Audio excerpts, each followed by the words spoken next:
friends, welcome to my channel E Lesson for You।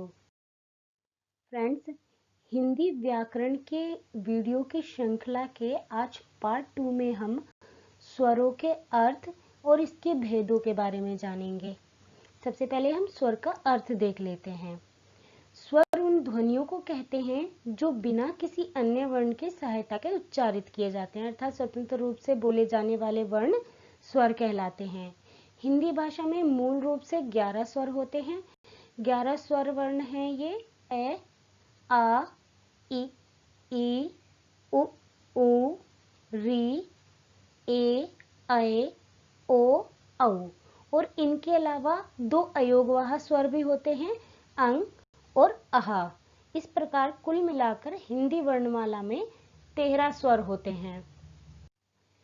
Friends, अगर exam में question पूछ लिया जाए हिंदी वर्णमाला में मूलभूत स्वर कितने होते हैं, तो आप वहां पर आंसर लिखेंगे 11 स्वर होते हैं। और अगर पूछ लिया जाए कुल स्वर कितने होते हैं, तो वहां पर आंसर होगा 13 स्वर होते हैं। आइए अब स्वरों के भेदों से परिचित होते हैं या स्वरों के वर्गीकरण के बारे में जानते हैं। सबसे पहले हम देखते हैं प्रकृति के आधार पर स्वरों के कितने भेद होते हैं। प्रकृति के आधार पर, यहाँ पे प्रकृति से तात्पर्य स्वरों की प्रकृति से है कि वो किस प्रकार निर्मित हुए हैं। उस आधार पर स्वरों के 2 भेद होते हैं, मूल स्वर और संयुक्त स्वर। मूल स्वर होते हैं ए, आ, ई, उ और री। इन स्वरों के उच्चारण में एक श्वास या एक ही स्थान से हवा जाती है। दूसरा भेद है संयुक्त स्वर। संयुक्त स्वरों को संधि स्वर भी कहते हैं। ये स्वर किन्हीं 2 स्वरों के मेल से बने होते हैं, जैसे कि आपकी स्क्रीन पे दिखाई दे रहे हैं 4 संयुक्त स्वर हैं, ए, ओ, औ। इनमें ए स्वर बना है अ और ई स्वर के मिलने से, अ स्वर बना है अ और ए स्वर के मिलने से, ओ स्वर बना है अ और उ स्वर के मिलने से, और औ स्वर बना है अ और ओ स्वर के मिलने से। अब समय या काल के आधार पर या मात्रा के आधार पर स्वरों के भेदों को जानते हैं। समय या काल मतलब स्वरों के उच्चारण में जो समय लगता है या जो समय की मात्रा लगती है, उसके अनुसार स्वर के 3 भेद होते हैं, ह्रस्व स्वर, दीर्घ स्वर और पलुत स्वर। सबसे पहले देखते हैं ह्रस्व स्वर। जिन स्वरों के उच्चारण में बहुत कम समय लगता है, अर्थात एक मात्रा का समय लगता है, उन्हें ह्रस्व स्वर कहते हैं। इन स्वरों की संख्या 4 होती है। ये हैं अ, ई, उ, री। इन्हें मूल स्वर भी कहा जाता है और इनमें एक मात्रा का समय लगता है। अब आते हैं दीर्घ स्वर पर। दीर्घ स्वरों की संख्या 7 होती है। जिन स्वरों के उच्चारण में ह्रस्व स्वर से 2 गुना समय यानी कि 2 मात्रा का समय लगता है, वे दीर्घ स्वर कहलाते हैं। ये स्वर हैं आ, ई, उ, ए, ओ तथा औ। पलुत स्वर। जिन स्वरों के उच्चारण में ह्रस्व स्वर से 3 गुना या 3 मात्रा का समय लगता है, वे पलुत स्वर कहे जाते हैं। इनका जो चिन्ह है, इनकी पहचान है, जैसे स्क्रीन पे आपको दिखाई दे रहा है, ओम के बीच में जो चिन्ह लगा हुआ है, ये चिन्ह इनकी पहचान होती है। कहीं पे ये 3 संख्या की तरह बना होता है और कहीं पे ये एस की तरह से बना होता है। ये इन पलुत स्वरों की पहचान होती है। इन स्वरों का प्रयोग प्रायः पुकारने के लिए या जोर से गाने के समय किया जाता है। जैसे कि हम ओम शब्द का उच्चारण थोड़ा खींच कर करते हैं, ये पलुत स्वर हो जाता है। या हम किसी को पुकारते हैं आ जाओ इस तरह से करके, या हे राम, तो ये जो खींच के स्वर को बोला जाता है, यही पलुत स्वर होता है। अब देखते हैं जीभ के भाग के आधार पर। जीभ के 3 भाग होते हैं, अग्रभाग, मध्य भाग और पश्च भाग। जिन स्वरों के उच्चारण में जीभ का अग्रभाग कार्य करता है, वह अग्र स्वर कहलाते हैं। ये हैं ई, ए।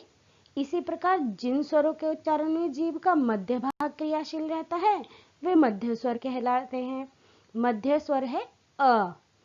और जिन स्वरों के उच्चारण में जीभ का पिछला भाग क्रियाशील रहता है वे पश्च स्वर कहे जाते हैं। पश्च स्वर हैं आ, उ, औ, ओ, औ। अब देखते हैं मुख विवर के खुलने के आधार पर स्वरों के कितने रूप होते हैं। स्वरों के 4 रूप होते हैं, विव्रत, अर्धविव्रत, संवृत और अर्धसंवृत। विव्रत का अर्थ होता है खुला हुआ, अर्थात जिन वर्णों के उच्चारण में मुख विवर या मुख द्वार पूर्ण रूप से खुला रहता है वे विव्रत कहे जाते हैं। विव्रत स्वर हैं आ, ए, औ। और जिन स्वरों के उच्चारण में मुख द्वार आधा खुला रहता है वे अर्धविव्रत स्वर कहे जाते हैं। ये स्वर हैं अ, ए, ओ। जिन स्वरों के उच्चारण में मुख द्वार बंद रहता है परंतु ऐसा बंद नहीं रहता कि उच्चारण ही ना हो सके, ऐसे स्वर संवृत स्वर कहे जाते हैं। ये स्वर हैं ई, उ।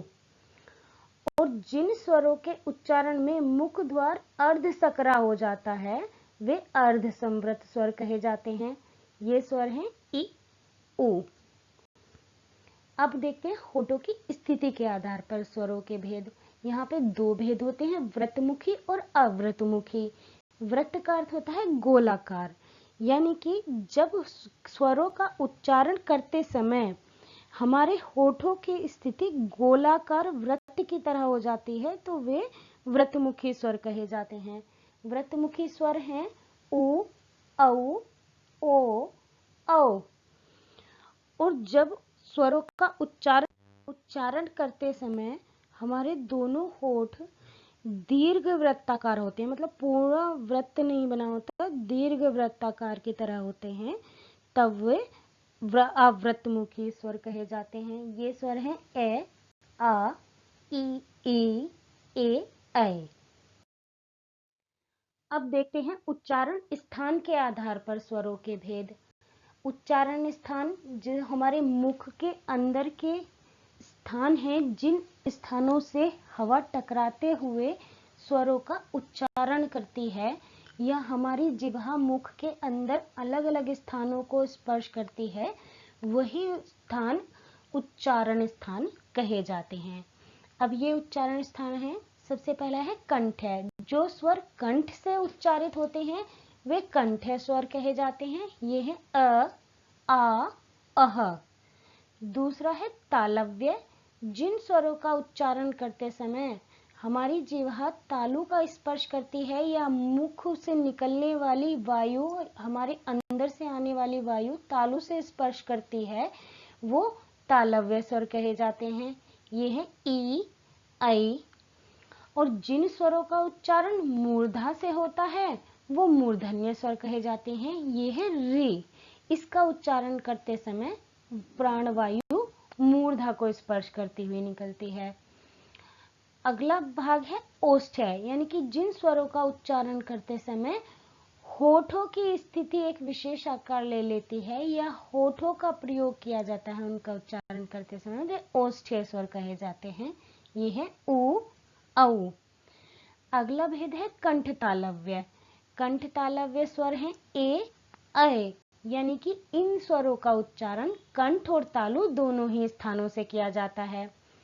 नेक्स्ट है कंठोष्ठ्य, यानी कि जिन स्वरों का उच्चारण कंठ और ओष्ठ दोनों से एक साथ किया जाता है वो कंठोष्ठ्य स्वर कहे जाते हैं।